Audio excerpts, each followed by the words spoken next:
स्वागत है साथियों आपका अपनी यूट्यूब चैनल स्टडी विथ उदय में। तो आज हम आपके साथ चर्चा करने वाले हैं हिंदी व्याकरण का एकल शब्द। जो एक वाक्य का एक शब्द होता है हम उसी को चर्चा करेंगे। यह परीक्षा की दृष्टि से बहुत महत्वपूर्ण है, तो कृपया करके वीडियो में अंत तक बने रहिएगा। और चलिए हम वीडियो को स्टार्ट करते हैं। तो आता है, जो दिखाई न दे उसे अदृश्य कहा जाता है, और जिसका जन्म न हो उसे अजन्मा कहा जाता है, और जिसका कोई शत्रु ना हो उसे अजात शत्रु कहते हैं। और चौथे नंबर पे है, जो बूढ़ा ना हो उसे अजर कहते हैं। और अगला है, जो कभी ना मरे उसे अमर कहा जाता है। जो पढ़ा लिखा ना हो उसे अपढ़ या फिर अनपढ़ कहा जाता है। और जिसके कोई संतान ना हो उसे निसंतान कहा जाता है। जो उदार ना हो उसे अनुदार कहा जाता है। और जिसमें धैर्य ना हो उसे अधीर कहा जाता है। और जिसमें सहन शक्ति हो उसे सहिष्णु कहते हैं। आगे हम देखते हैं, तो जिसके समान दूसरा ना हो उसे अनुपम कहते हैं। क्या कहते हैं? अनुपम कहते हैं या फिर अद्वितीय कहते हैं।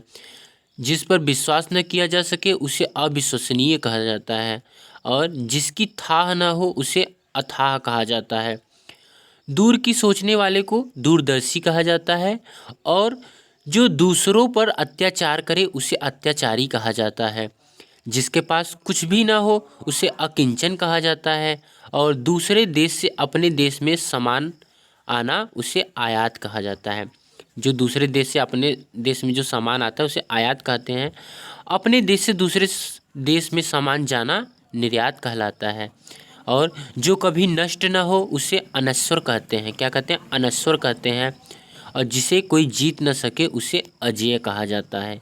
जिसे कोई जीत न सके उसे अजेय कहा जाता है। अगला आता है, अपनी हत्या स्वयं करना आत्महत्या कहलाता है। जिसे दंड का भय ना हो उसे उदंड कहा जाता है। क्या कहा जाता है? उदंड। और जिस भूमि पर कुछ न उग सके उसे ऊसर भूमि कहा जाता है या फिर ऊसर कहते हैं। क्या कहते हैं? ऊसर। जनता में प्रचलित सुनी सुनाई बात किंवदंती कहलाती है। क्या कहलाती है? किंवदंती कहलाती है। जो उच्च कुल में उत्पन्न हुआ हो उसे कुलीन कहा जाता है। क्या कहते हैं? कुलीन कहते हैं।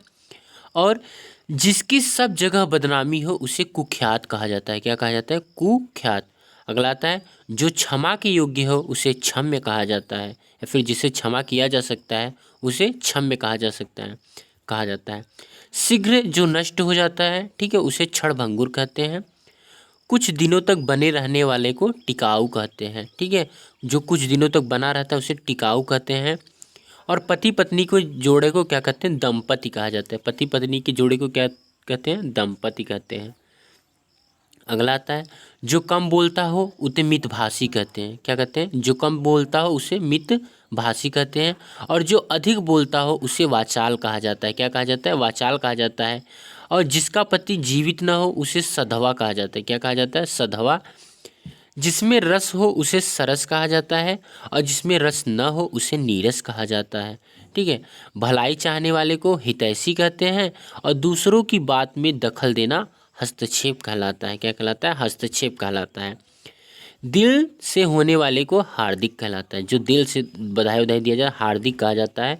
और जिसमें दया न हो उसे निर्दयी या फिर निर्द कहा जाता है। ठीक है, जो सब जगह व्याप्त हो उसे सर्वव्यापक कहा जाता है। क्या कहा जाता है? सर्वव्यापक कहा जाता है। अगला आता है, जो जानने की इच्छा रखता है उसे जिज्ञासु कहा जाता है। तो जो जानने की इच्छा रखता है उसे जिज्ञासु कहते हैं। और सप्ताह में एक बार होने वाले को क्या कहते हैं? साप्ताहिक कहते हैं। सप्ताह में एक बार होने वाले को क्या कहते हैं? साप्ताहिक। ऐसे महीना में एक बार होने वाले को मासिक कहते हैं। वर्ष में एक बार होने वाले को वार्षिक कहते हैं। ठीक है, और आगे आता है, साहित्य से संबंध रखने वाले को साहित्यिक कहते हैं। जो साहित्य से संबंध रखता है उसे साहित्यिक कहा जाता है। मांस खाने वाले को मांसाहारी कहते हैं। ठीक है, मांस खाने वाले को मांसाहारी कहते हैं। ऐसे ही घास फूस खाने वाले को शाकाहारी कहते हैं। ठीक है, शाक भक्षी बोलते भी हैं। जिसके आने की तिथि ना हो उसे क्या कहते हैं? अतिथि कहते हैं। क्या कहते हैं? अतिथि। अतिथि मतलब मेहमान। जिसके आने की तिथि ना हो। ठीक है, जिसके हृदय में दया हो उसे दयावान कहा जाता है। जिसके हृदय में दया हो उसे दयावान कहा जाता है। और जो चित्र बनाता हो उसे चित्रकार कहा जाता है। जो चित्र बनाता हो उसे चित्रकार कहा जाता है। और विद्या की चाह रखने वाले को विद्यार्थी कहा जाता है। तो जो विद्या की चाहत रखते हैं उसे विद्यार्थी कहते हैं। हमेशा सत्य बोलने वाले को सत्यवादी कहा जाता है और जो देखने योग्य हो उसे दर्शनीय कहा जाता है। तो एक बार हम फिर से जल्दी जल्दी देखेंगे कि जानने की इच्छा रखने वाले को जिज्ञासु, सप्ताह में एक बार होने वाला साप्ताहिक, साहित्य में संबंध रखने वाले को साहित्यिक, मांस खाने वाला मांसाहारी, जिसके आने की तिथि न हो अतिथि, जिसके हृदय में दया न हो दया हो उसे दयावान कहते हैं, जो चित्र बनाता हो चित्रकार कहलाता है, विद्या की चाह रखने वाला विद्यार्थी, हमेशा सत्य बोलने वाला सत्यवादी और जो देखने योग्य हो उसे दर्शनी कहते हैं। जो कम बोलता हो उसे मितभाषी कहते हैं, जो अधिक बोलता हो उसे वाचाल कहते हैं, जिसका पति जीवित हो उसे सधवा कहते हैं, जिसमें रस हो सरस, जिसमें रस न हो नीरस, भलाई चाहने वाला हितैषी, दूसरों की बात में दखल देने वाला हस्तक्षेप, दिल से होने वाला हार्दिक, जिसमें दया न हो निर्दयी या फिर निर्द, और जो सब जगह व्याप्त हो सर्वव्याप्त, अपनी हत्या स्वयं करना आत्महत्या, जिसे दंड का भय न हो उदंड, जिस भूमि पर कुछ न उग सके ऊसर, जनता में प्रचलित सुनी सुनाई बातें किंवदंती, जो उच्च कुल में उत्पन्न हुआ उसे कुलीन, जिसकी सब जगह बदनामी हो उसे कुख्यात, जो क्षमा के योग्य हो क्षम्य, शीघ्र नष्ट होने वाला क्षणभंगुर, कुछ दिनों तक बने रहने वाला टिकाऊ, पति पत्नी का जोड़ा दंपति, जिसके समान दूसरा न हो अनुपम, जिस पर विश्वास न किया जा सके अविश्वसनीय, जिसकी था न हो अथाह, दूर की सोचने वाला दूरदर्शी, जो दूसरों पर अत्याचार करे अत्याचारी, जिसके पास कुछ भी न हो उसे अकिंचन, दूसरे देश से अपने देश में सामान आना आयात और अपने देश से दूसरे देश में सामान जाना निर्यात, जो कभी न नष्ट हो उसे अनश्वर और जिसे कोई जीत न सके उसे अजेय कहते हैं।